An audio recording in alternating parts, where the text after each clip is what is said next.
Oui, bonsoir, bonjour la famille. Maman Bijou Lobi, bongisa elongi. Tango ezana nous.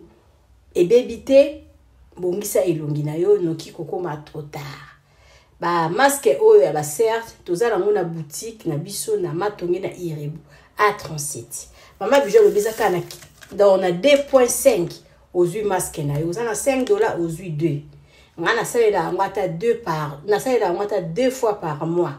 Donc, net il est le bonnet na tieboé, na koki pour vendre dango ata moi 1h du temps na vandi dango kaka.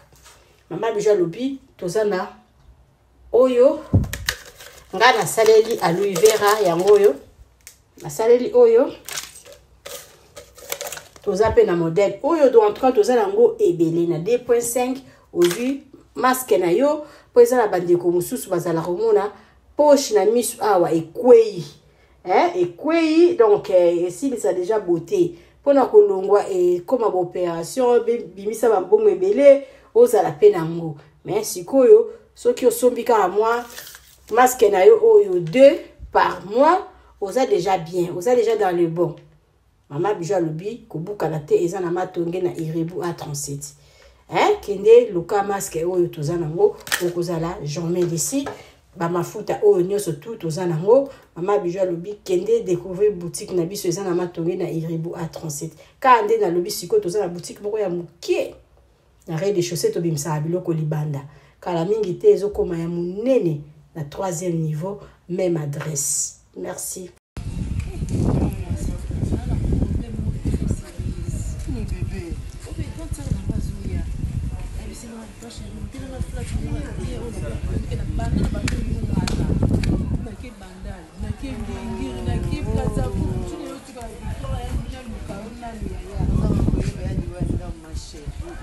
Pourquoi il n'a plus la bien bébé? Référence à mon corps. Soit hôtel, Bidor. Na Matonge, na Irebu A37. Vous avez dit que vous avez so uti bangani. Uti magasin kitambo. Okitaka na bongo wana. Okoti référence à Monseigneur Moké. Oui, Monseigneur Moké. Et si vous avez été bébé, vous avez Irebu A37. Soit hôtel. Est-ce que vous savez madame wana? Oui, Kawana.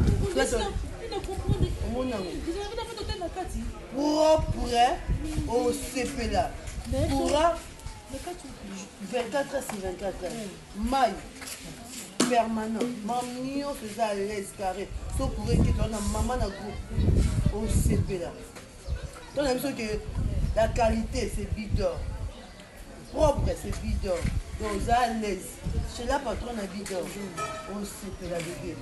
Bengan de Kona, yo, putain, ça va y aller, mais maïe kuna.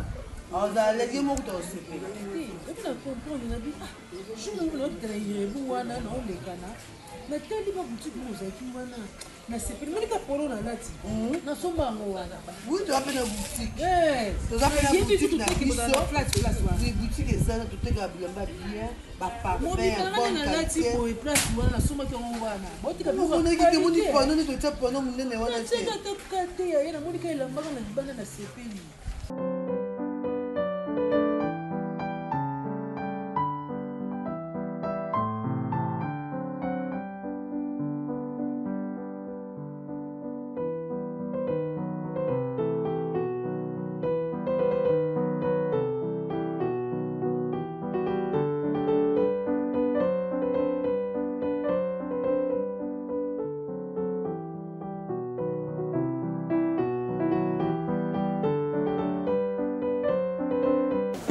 Bonjour maman.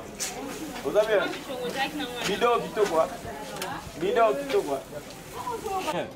Yaka, au plus ça côté. Tala. Non mais mon hôtel ou bengi chez Bidor. La maman bijou. Na commune. La patronne. Ah? Na commune. Maman, de temps monsieur boyo bino tu dois combien Kalamu? Dois commune à Kalamu Matonge. Na Irebu A37. Toké, Obi Bidor wana maman. Tala. O mayo mozo sega. Tala makadam. Comment nous avons passé oh ya ndiko ozomona makadam eza organisé Yo moni ngai na moni nga batu baya na baba na biso on a vu ko na moni nga batu baya na baba na biso ba ko lala na kimia ba étranger moni échange na lo sang pona ba elo ba ni o moni échange ya ba culture et fungola ba mais ce qu'on bijou on t'a bidon ba tu pele ba ya de part et d'autre nga ko na porter valise ya client na memi ma futa ne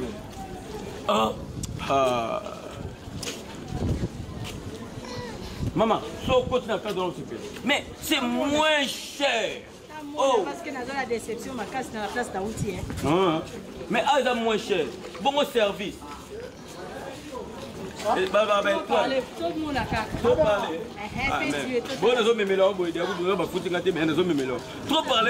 Trop parler. PD. Gardez. Merci maman.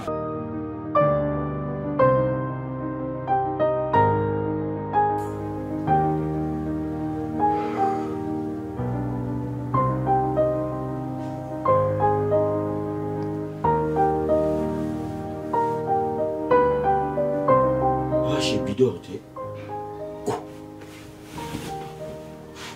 ngapi nakumula na chez Bidor yo noki ngungi te noki pasi te. Quelles conditions, mais moins cher. Bidor toujours 5 sur 5.